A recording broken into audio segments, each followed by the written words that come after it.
Mesdames, Messieurs, c'est l'heure de votre round-up de l'actualité éducative de la semaine. Les titres.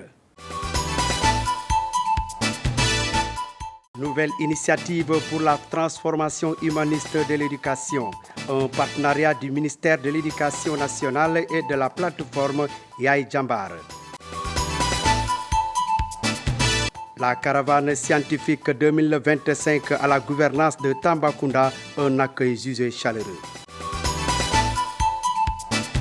À Thiès, réception d'importants lots de matériel sanitaire pour le bien-être des filles de la région. Voici les titres, le développement dans un instant. Déploiement de la nouvelle initiative pour la transformation humaniste de l'éducation, le ministère de l'Éducation nationale et la plateforme Yai Jambar unissent leurs forces. Le partenariat a été officialisé par une signature de convention en présence des directeurs et chefs de service du ministère de l'Éducation. Nafindiaï et Massamba Chan, compte rendu.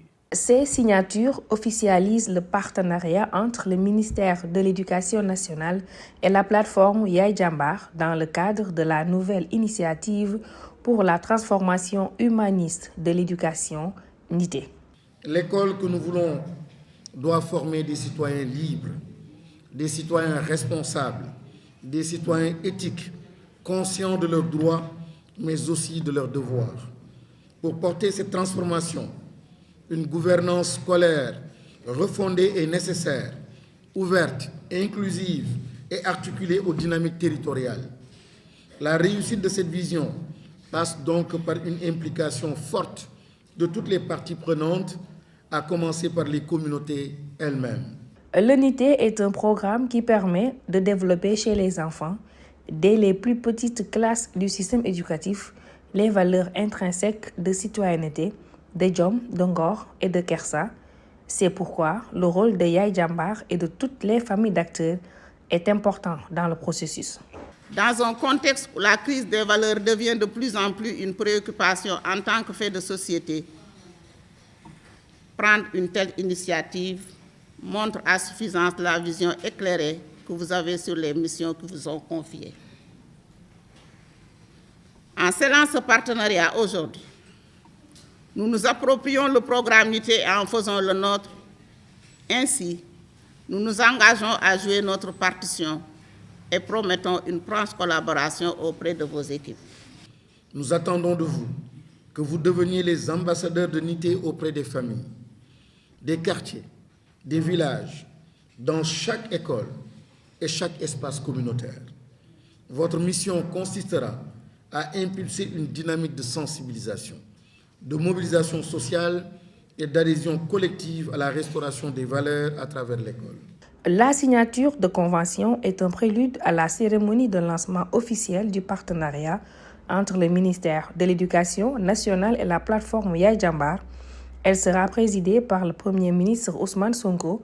Ce sera lors d'un grand forum national au cours duquel de hautes personnalités connues pour leur engagement à la promotion des valeurs seront distinguées. Tradition respectée à Tambacounda. Avant l'installation du village scientifique, les caravaniers ont effectué une visite de courtoisie à la gouvernance. Sur place, le coordinateur de la caravane, Baïdi Diop, s'est réjoui de l'accueil avant de revenir sur la mission de la caravane. Il est interrogé par Padesek.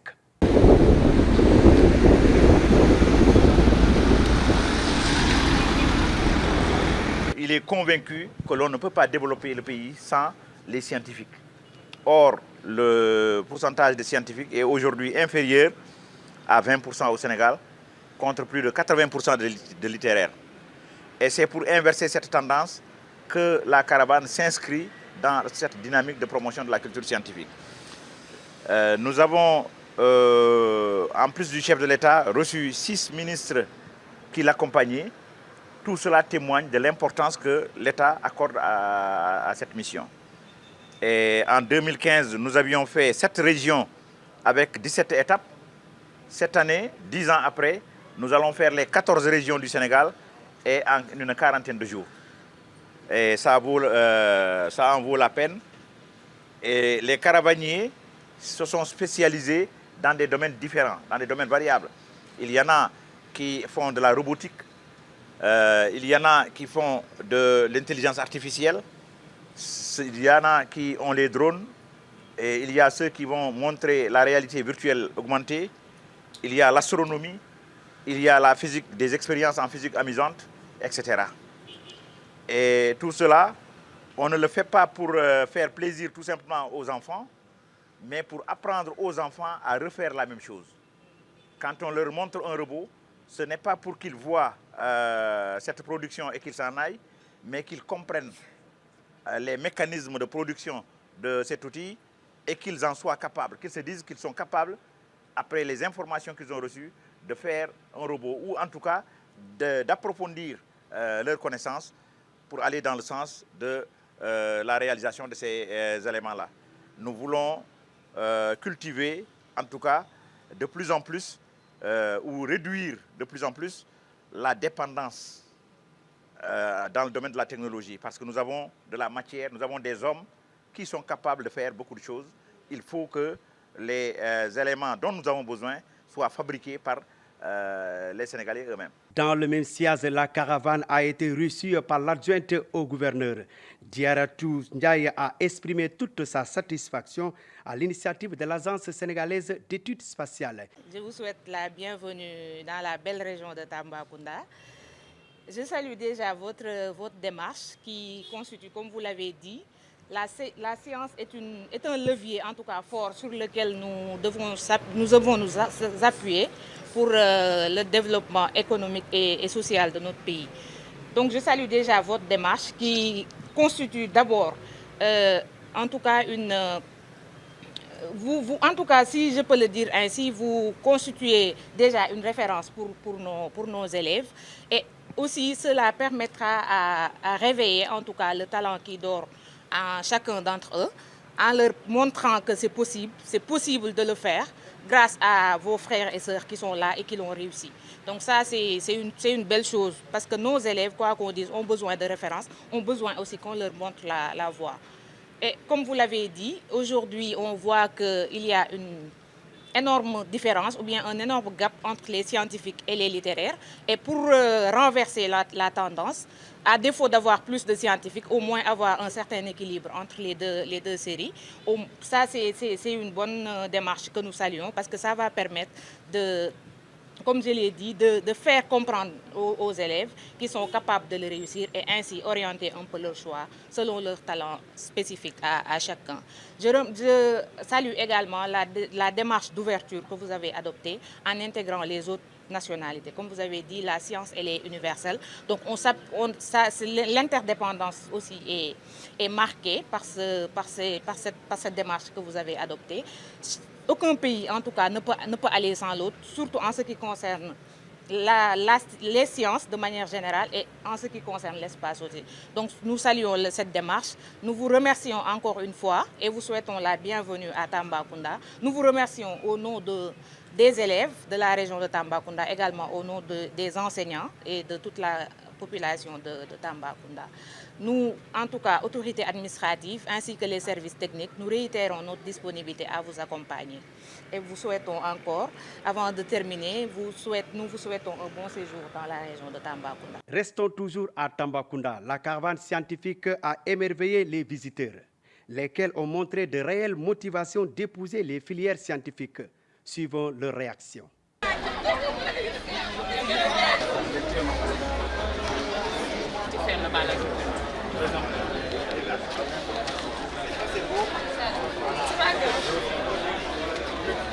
On a emmené quelques élèves d'un collège de la réserve avec nous pour leur faire découvrir les ateliers, les affiches autour du sujet. C'est la première fois pour eux qu'ils voient quelque chose comme ça, donc c'est très important pour nous de leur montrer ça. C'est très bien organisé et on est très content de pouvoir y participer aujourd'hui. Un privilège pour eux de venir aujourd'hui, c'est par exemple pour certains c'est la première fois qu'ils viennent en ville, donc c'est un premier départ. Et surtout, c'est des matières qui sont enseignées théoriquement en classe. Et ils peuvent avoir des pratiques ici, mieux comprendre, avoir des enseignements un peu plus informels. Et donc c'est très intéressant, c'est une chance pour eux d'avoir ce matériel et ces ateliers-là ici.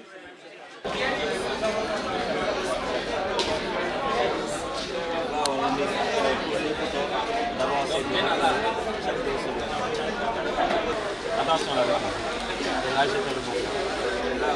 Ouais. Donc c'est simplement ça. Donc on drone vraiment, c'est comme les PlayStation. C'est plus nous. Nous avons découvert les robots de l'IA là-bas, ici, et les casques visuels. C'est la première fois qu'on voit ça réellement. Et c'est très intéressant. On parle d'IA, d'astronomie et surtout le fait de pouvoir observer réellement le Soleil et les planètes. C'est très intéressant parce qu'on passe d'une science théorique à l'application.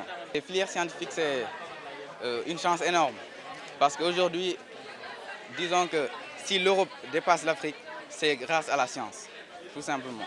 Et c'est très important de pouvoir faire ces genres de séances pour pouvoir mieux aider les élèves et leur donner la curiosité scientifique afin qu'ils puissent avoir aussi une idée révolutionnaire comme les Européens et de plus se concentrer sur l'amour de la science plutôt que sur l'argent.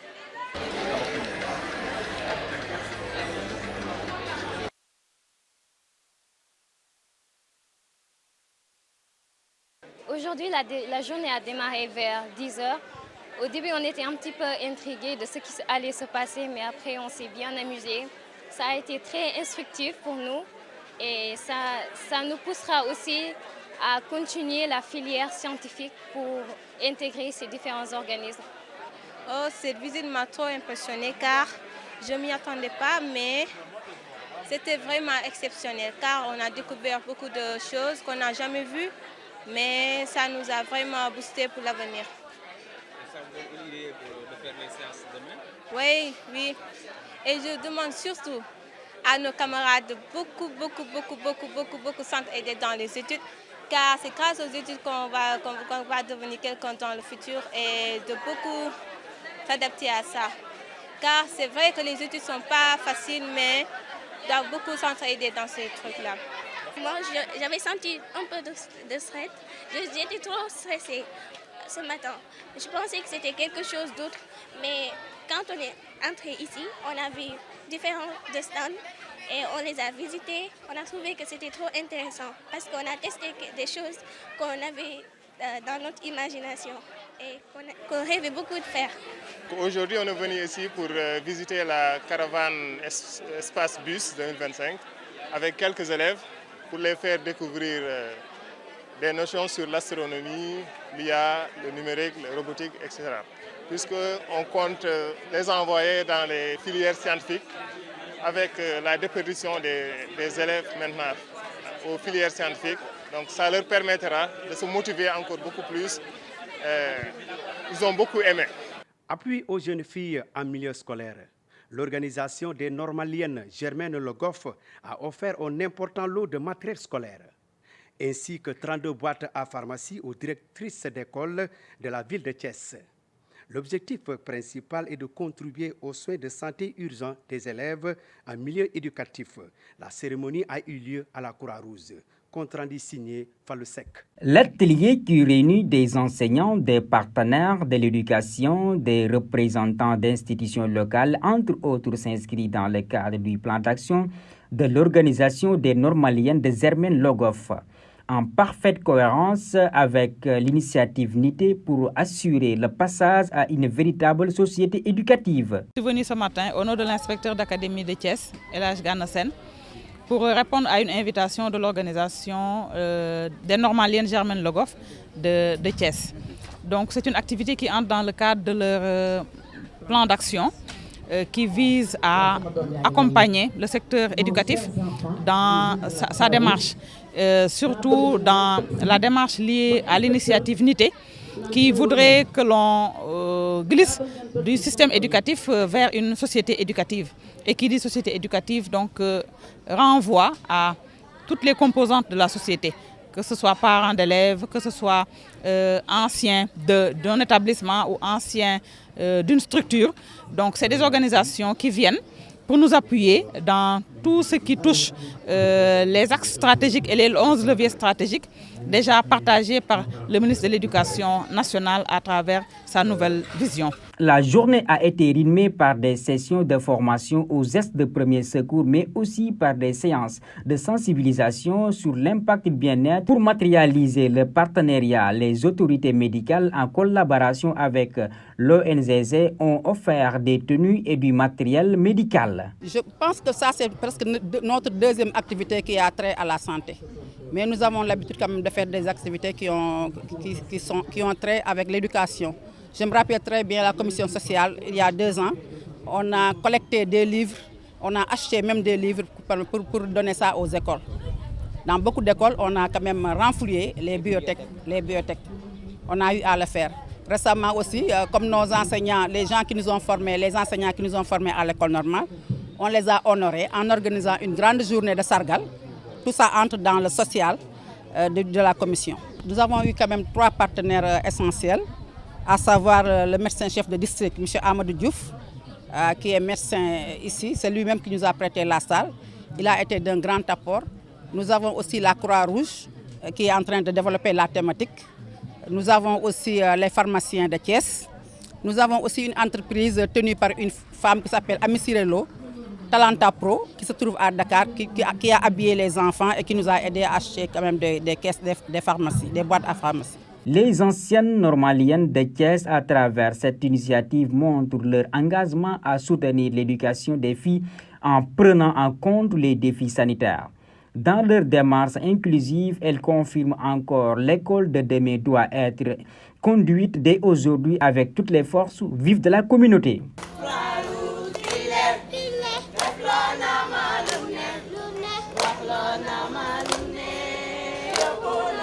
Parlons de la célébration internationale de la journée du talibé en Ngor.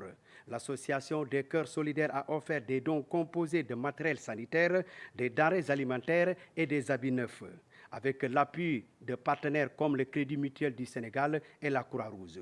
L'initiative vise à lutter contre la discrimination et à redonner espoir à ces enfants. Écoutons la présidente Aïda Ndiaye. Ce qui m'a motivée à créer les Cœurs solidaires, c'est parce qu'en fait, ces enfants, ces talibés de la rue, on les voit, on ne les considère pas, on les minimise et ce n'est pas normal. Tous les enfants doivent être égaux, pour leur dignité d'abord et les respecter. Voilà. Et donc c'est très difficile quand on a des enfants, ses propres enfants, de regarder pourquoi eux, ils ne sont pas dans le besoin et les autres sont dans le besoin. Alors comment l'association, nous venons de naître. Nous sommes à la base 15 membres. Aujourd'hui, en même pas une semaine de création, on arrive à 25 membres. Ils se sont tous mobilisés. On a fait des publicités. On a été partout avec des flyers. Les proches aussi, ils sont tous très impliqués pour cette journée spéciale pour les talibés, pour les sortir en fait de leur quotidien, pour qu'ils puissent s'amuser, être pareils. On a même amené nos propres enfants ici pour qu'ils se mélangent à eux, pour qu'ils se sentent considérés. Voilà, on a mobilisé avec peu de moyens, mais nous espérons que ça va aller et ça va s'agrandir. Cette association, cette journée, ce n'est pas seulement une journée, c'est une continuité en fait, pour les sortir de cette situation. Parce que donner à manger et à boire, tout le monde en est capable. Nous avons invité deux daras qui sont de Ngor et des Almadies, en fait, parce que nous faisons l'événement ici à Ngor. Et pourquoi aller chercher loin? Mais ces deux daras, on ne va pas s'arrêter à deux daras. On commence par deux daras, mais notre intention, c'est d'être au niveau même, je dirais, international. Mais commençons par deux, puis ensuite ça va agrandir. Et dès qu'on atteint notre objectif avec ces deux daras, on essaiera d'aller plus loin. L'école élémentaire Mbaye Diagne d'Agaye et le lycée franco-arabe Cheikh Mohamedou Falilou Mbacké de l'Académie de Dakar ont accueilli la cérémonie de lancement du programme de verdissement des écoles Sénégal-Province du ministère de l'Environnement. L'objectif est de promouvoir l'éducation au développement durable, à l'éco-citoyenneté auprès des générations montantes. L'événement a été présidé par M. Daouda Ngom, le ministre de l'Environnement, que je vous propose d'écouter. Il est au micro de Ibrahima Chan. Il s'agit d'un programme dénommé PROVES, le programme de reverdissement des écoles du Sénégal, qui ambitionne de reboiser 6 750 000 plants d'ici 10 ans dans 6 750 établissements du Sénégal, mais également de sensibiliser 200 000 élèves et un renforcement de capacité de 13 500 enseignants, donc soit 1 350 par année ou bien 675 établissements qui seront aménagés chaque année.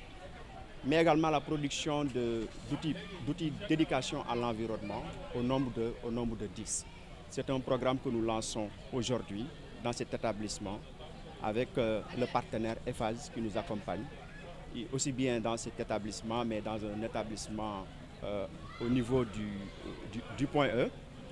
Et également, c'est le lycée Fadilou Mbacké du point E. C'est un programme qui, en quelque sorte, depuis un certain temps, a démarré dans la région de Dakar avec 22 établissements, dont 10 qui sont déjà aménagés. Dans le département de Fatick, depuis novembre 2024, 10 établissements également y sont en quelque sorte installés. Dans le département de Linguère, et pour cette année 2025, au-delà des 22 établissements de Dakar, nous ambitionnons en quelque sorte d'aménager 22 dans le département de Mbour, 10 dans le département de Thiès et 10 autres dans le département de Tivaouane. Je me réjouis également du partenariat dynamique et stratégique que nous entretenons avec le ministère de l'Éducation nationale, avec qui nous conduisons des programmes structurants tels que le PROVES et le projet Éduconservation. Avec l'engagement et le concours de toutes les parties prenantes, nous atteindrons nos objectifs de promotion d'un environnement sain, d'une conscience écologique et d'un développement durable au sein de nos écoles. Ainsi, c'est avec un grand espoir d'un résultat appréciable que je déclare officiellement lancé ce jour l'installation des bois d'école au sein de l'école Mbaye Diagne d'Agaye et du lycée Mohamedou Fadilou Mbacké en partenariat avec EFAGE Sénégal. Que ces espaces verts, à la fois symboliques et éducatifs, soient le reflet de notre engagement collectif pour un environnement propice à l'épanouissement de nos enfants et de nos communautés. Ensemble, plantons aujourd'hui pour préserver notre demain. À Mbacké, les autorités académiques ont rappelé la nécessité de placer le sport au cœur du développement psychomoteur de l'enfant. La cérémonie était co-présidée par Abdoulaye Omar Kane et Abdou Karim Fall. Le sport est un intrant pour moi de qualité au niveau des enseignements apprentissages. Parce qu'on ne peut pas étudier sans avoir une bonne santé. Ça, je pense que nous le connaissons tous. Mais le sport, au-delà de l'aspect physique, développe des compétences chez les élèves. C'est un moment où on véhicule des valeurs d'humanité, des valeurs de fair play, des valeurs liées au respect des règles, mais également des valeurs liées au nouveau concept que le ministère a mis en place, notamment la nouvelle initiative pour la transformation humaniste de l'éducation. Cette transformation humaniste passe nécessairement par les valeurs sportives. C'est pourquoi aujourd'hui, le sport occupe une place de choix au niveau de Mbacké. Nous encourageons les enseignants à aller vers le sport au niveau des écoles et au niveau des établissements. Au niveau du moyen secondaire, il n'y a pas de problème, mais le chantier aujourd'hui, c'est d'aller vers la pratique du sport au niveau des écoles élémentaires de façon régulière. Le vendredi, nous allons organiser les finales de handball et le mercredi prochain, nous allons organiser les finales d'athlétisme. Ce qui fait que c'est une semaine sportive pour Mbacké et nous nous en réjouissons. Je demande à la jeunesse d'abord d'étudier. Étudier est la chose la plus importante pour un jeune. C'est vrai qu'aujourd'hui nous sommes sous l'influence des réseaux sociaux, mais il faut s'enraciner aussi dans les valeurs locales, dans nos traditions, parce que nos traditions de Ngor, de Diom, de Teranga, c'est extrêmement important aujourd'hui parce que c'est ça qui peut nous protéger de l'influence des réseaux sociaux. Et le sport scolaire peut même faire éclore des talents. Donc je pense que nous avons eu dans notre génération beaucoup de talents qui sont sortis du sport scolaire. Et donc c'est extrêmement important dans l'intégration qu'il va y avoir dans les différents lycées, les différents collèges, les différentes écoles qui vont se connaître, qui vont s'affronter. Et ça va aussi permettre de rapprocher les encadreurs, les enseignants et toute la famille scolaire. Donc je pense que c'est heureux que cette activité-là soit répétée à sa 25e édition. À l'issue des matchs, l'école élémentaire Mamor Diarra l'a emporté au tir au but face à l'école franco-arabe Fallou Galas. 5 pénaltys à 4. Au temps réglementaire, les deux équipes se sont neutralisées par un nul blanc. Mesdames, Messieurs, c'en est tout. Merci de nous avoir suivis. Restez scotchés sur Canal Éducation, la chaîne de tous les savoirs.